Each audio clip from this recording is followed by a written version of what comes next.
So as always, greetings from Pennsylvania once again. We're back in my home area. We're just a little west of Harrisburg in the town of Carlisle. This will be another video in our French and Indian War series, because recently we did the Braddock's Expedition, but coming up we're going to do the Kittanning Expedition. But first I want to do a couple of biographies on some of the main players in that expedition, and one of them is Colonel John Armstrong, which I think I mentioned in previous videos, but I want to kind of cover him in this video because he is the one that led that expedition. And I'm going to refer to him as Colonel John Armstrong. Later on he did become a general during the Revolutionary War era, but since this is just French and Indian War era history, we're going to refer to him as Colonel John Armstrong. I think he started out as lieutenant colonel earlier in the war, and about 1758 took on the rank of colonel. So we are here in Carlisle. This is the old public cemetery here in Carlisle. Some other interesting people buried here. Back a little ways is the grave and statue of Molly Pitcher. Well, I think I'd say that for another video. But anyway, I have no idea where he's buried in here. I think maybe more up that way where some of the older tombstones are. So as we look for his grave, we'll talk about his history and what his role in the French and Indian War was. So here is a look at the cemetery. Kind of a mix of older and newer ones. You see a lot of military markers. In fact, right here is one for the Civil War. So he should have his own marker. It'll be for French and Indian War and Revolutionary War. Yeah, just up there is I see a flag up there for Molly Pitcher. And she's an interesting character. We'll be talking about her, like I said, in a later video, but we need to find John Armstrong. I think we'll head, the older ones look like they're up here. Because I haven't seen my first Revolutionary War marker right here. The round ones are the Revolutionary War markers. And the ones that, the 5-pointed stars, like this one over here, are Civil War veterans. Those ones.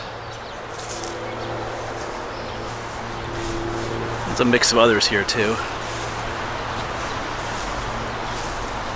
So John Armstrong was born in Ireland in 1717, and he came to this country, he came to Pennsylvania in 1740, puts him about, what, 23 years old? If I do the math quickly in my head. And he died in 1795.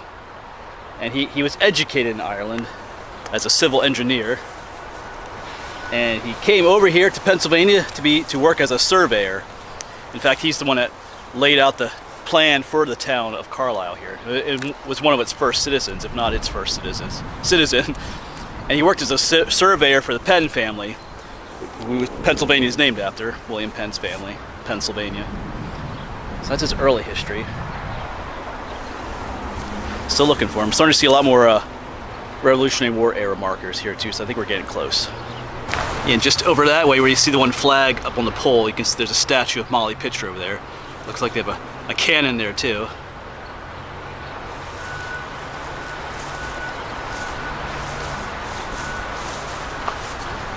Yeah, here's a Revolutionary War veteran. There's another one right there. Civil War veteran.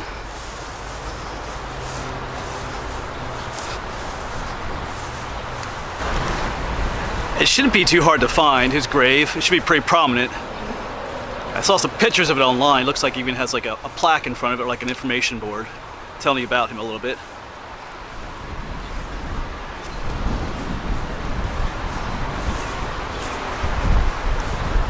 We are getting some older ones here. Different styles. Get the ones that just have the flat markers on top, kind of covered in grass. Here's a plaque. In memory of, what does that say? Something real daughter, Jane Stevenson Marshall, daughter of George Stevenson, Revolutionary War soldier. Must be a story to that. But I think I may have found it. I'm looking up towards those pine trees. I see a information board up there, so I think that is where he is. I'm gonna guess. Make our way up there. All right, closing in on it. Because here's a huge marker here. Erected to the memory of Raymond Hornman, Worthington. So that's not who we're looking for, but I believe what we want is right here.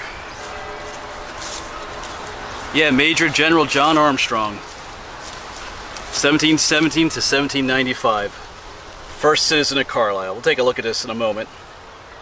But let's see where exactly he is here. That's probably him right here.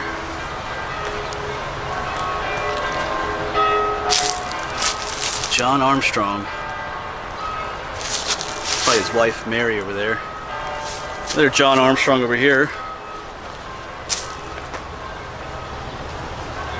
Alright, so I scraped off some of the dirt to try and read this better. That is not his wife over there.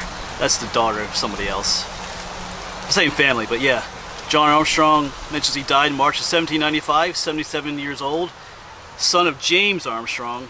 And then it says his wife, Rebecca Lyons. This is probably his wife here. Looks like she died May of, or born 1719, died in 1797, I think it reads over there. So a little bit hard to read, but that's him right there. That's who we're looking for. Yeah, so we'll take a look at the information board here. This stone marks the grave of Major General John Armstrong, first citizen of Carlisle and hero of Kittanning. That's the Kittanning Expedition. He's talking about when he was born and stuff.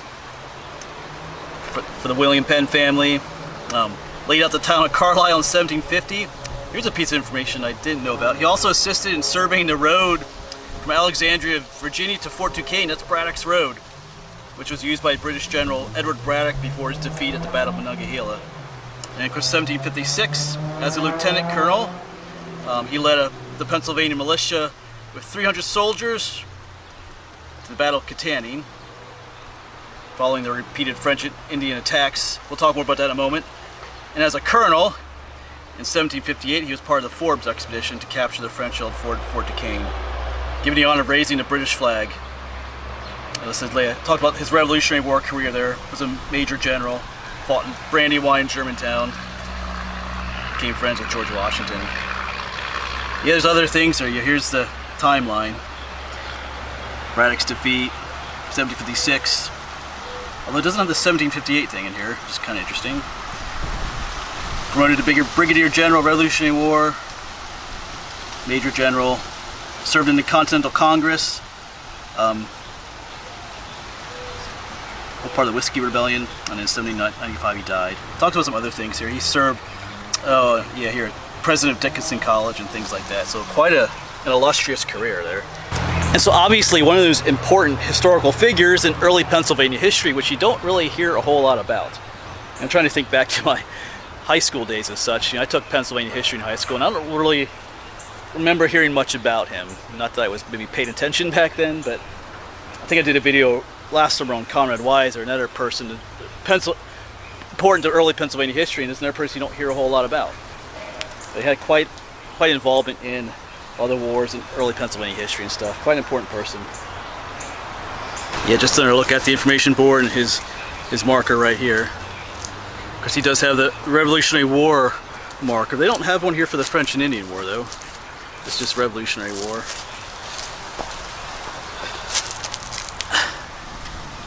They do have French and Indian War war markers, but those are kind of hard to find. I feel like they should have both because he did serve in both.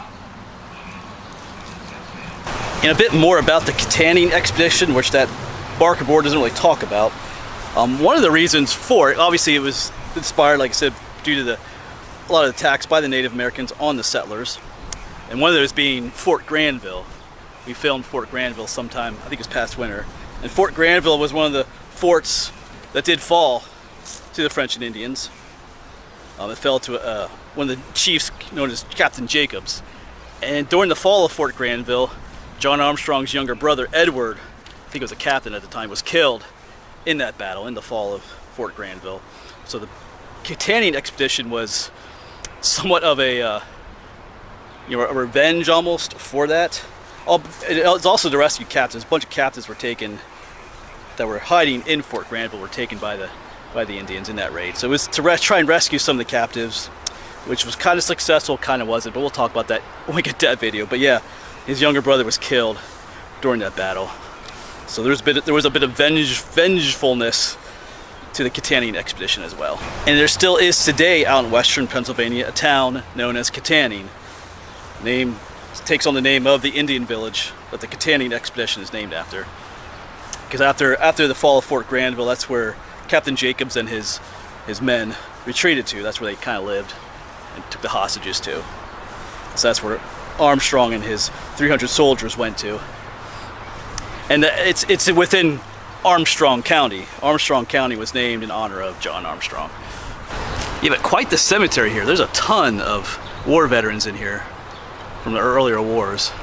Never really knew about this cemetery until I started doing research for Armstrong. I feel like there's a lot of other hidden gems in here. I did mention Molly Pitcher, which I'm going to film next. But I get the feeling there's a lot of other, like I said, hidden gems in this cemetery.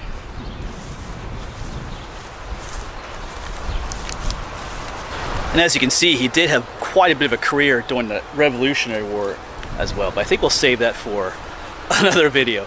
Like I think I mentioned, after I'm done with the series on the French and Indian War, we're going to do a series on the Revolutionary War. So I think we'll save that history for another video in that series. Like I said, this video is for our French and Indian War series. We're just kind of focusing on his career during the French and Indian War. But he did have quite an illustrious military career during the Revolutionary War too. Like I said, we'll save that for another time. But I think that'll be it for this video then. Covered kind of the main details about him, his life, his French and Indian War career. There's a lot more that could be said about more details about his involvement in, like especially like the Forbes campaign, Forbes expedition, different things like that. But we might save some of that for when we film the Forbes expedition. But yeah, an interesting person. Like I said, once again, I love making these videos because you just learn stuff that you never knew about certain people. I never knew he was buried in this graveyard. I never knew this graveyard existed. So I started doing the research on it.